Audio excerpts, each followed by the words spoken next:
What's going on? It's Dean here, and I'm going to go over the 10 things that you need to do before spring starts this season. Step one is going to be to make a plan, right? If you do not know where you're going, it's going to be very hard to get there, right? That's kind of goal setting as well, but you need to have a plan to get there, right? Because then the year is very simple. All you do is follow the plan and just execute the whole year, and life gets very simple. It's very hard if you don't know what you're doing, you don't know where you're going, don't know what you should be doing. It's going to be very difficult to hit the goals that you set this season. Second thing is going to be to write out marketing pieces, right? Once you have your plan, you know what marketing you need.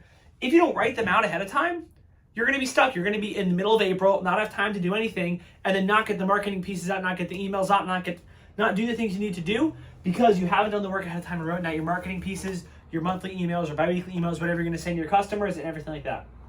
Third thing, have a hiring, onboarding, and training system. What that looks like is, okay, well, here's our script for the phone call when we're calling people, right? How many times do we call people, right? When do we call people that are applying for a job here? Then it's going to be, okay, well, once they come in for an interview, what's our interview script going to be like? Onboarding, how do they get onboarded? Do we just say, hey, go hop in that truck? I don't think that's probably the right way to do it. They're probably not going to think we're the best company ever if on their first day we just say, hey, get in that truck and learn on the job.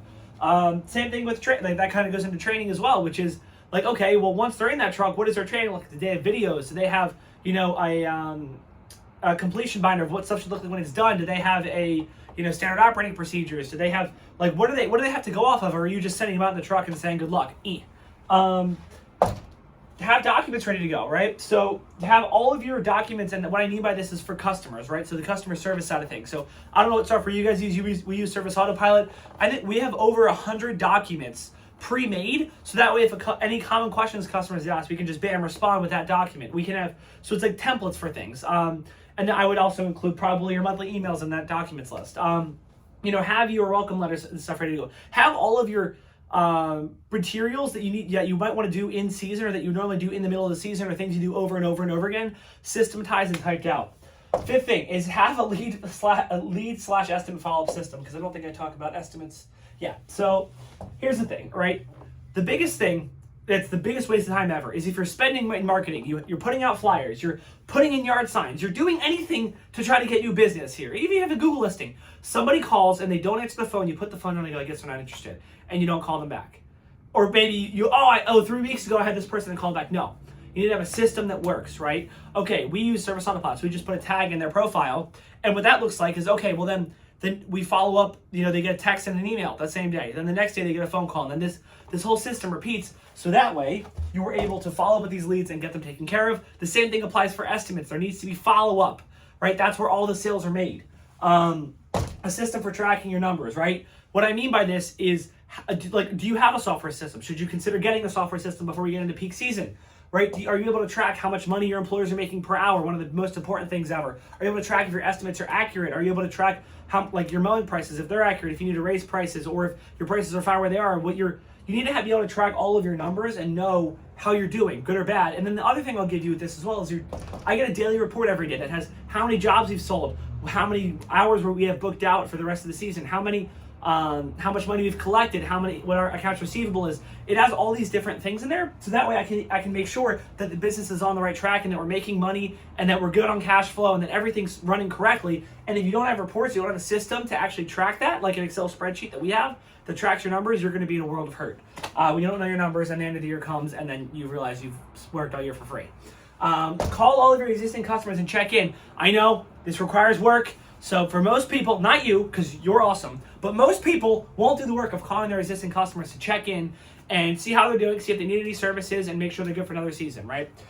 This is how you make sure that your customers are happy and see if there's any feedback they wanted to give you, so that way you can keep them longer, and also to get them scheduled for spring services early so you can take care of your existing customers first before your new customers. And like I said, I know it's work ethic, but you are special and you're awesome and you're going to do it. Customer onboarding /reviews/referral. Do you have a system for that, right? Or is it the 10 things your employees? Okay, customer, you're signed up, see you never, bam. And then you just cut them on. Well, if I was a customer, I wouldn't love that, right? When you sign up, I'm trying to think of a good example of it, but when you sign up for any really, really reputable company, they don't just poof, right? Even like Service Autopilot, right? When you sign up, you get like an onboarding specialist and they call you and they check in and make sure it's okay, send you emails, they send you whatever to make sure that you're doing the software well. They have your little trainings in there, right? You need to have that for your customers, right? Do you have a lead letter, a welcome packet? Do you write them a handwritten note when they sign up and say thank you so much from the Full Circle team?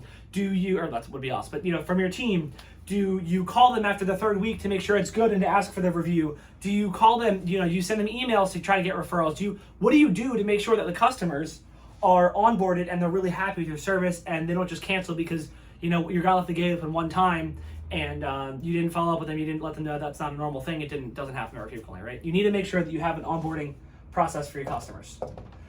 Define your service area and your services. This is something you need to do now because once the season comes and a customer calls that's right on the other side of that road that you thought might be your service area but didn't lock in stone, you're going to say yes, and then all of a sudden it's going to keep going and going and going and going up until all of a sudden you serve from Timbuktu to Guam. And then you're going to have a business that's not profitable because how can you be profitable if you're driving from Timbuktu to Guam, right? You probably need to ship in there between, right? Very inefficient for your routing. So what you need to do is have a defined service area. Say, hey, we're going to go this road to this road. I don't care if on the other side of this road here, we're not taking that customer, right? Or you could just say that if it's off the road, because if it's on the road, that's you. But you need to have just a very defined area for your service so that way you don't end up expanding out. Same thing with your services, right? You're like, all right, guys, we're just doing basic services. Customer calls, hey, can I just get one plant installed? Oh, well, it's one plant, and we'll charge her a bunch of money. It's fine. Like, no, it's not fine because then you're going to keep doing planting and planting and planting, and then all of a sudden by the end of the year, you're like, oh crap. Yeah, I wasted like 100 hours this year trying to deal with the planting problems, and then they died, and then she called back. Like, I'm not hating on planting, but if it's not your business, it's not your business. Focus on your business, set your services, know exactly what you're going to do, know exactly what you're not going to do. My 10th tip here, right, which is going to be especially for service autopilot people, but for anybody in general, is test and set up your automations, right? And then, I'll get in a second. Test and set up your automations. So make sure that all of your automations are working and make sure you have an automation for everything that you probably should have one for, right? I'm talking about invoice follow-up, I'm talking about estimate follow-up, talking about new customer follow-up. Once again, talking about when a customer emails, you email them right back and say, hey, we got your email, we're going to get right back to you in a few minutes. Like, do you have all these automations ready to go for this season? Do you have your systems? A better way to phrase this actually would probably be your system set up for the entire season for every part of the customer journey, every part of your employee's journey, all of your training, how to train your office staff, how to train your field team. Do you have everything written down in the systems manual so that way you have everything set in stone and that way you know how your business is going to run and you have everything planned out, or are you just going to keep shooting from the hip all season, which is not going to end that well. And then the last bonus tip I wanted to give you was I'd highly recommend checking out SendGym and to throw in your automations is something new that I was just thinking about today and that we're implementing now is the 5 rounds from SendGym. So if you don't have 5 rounds set up in your automations from SendGym to mail actually a letter to the 5 closest people to your customers,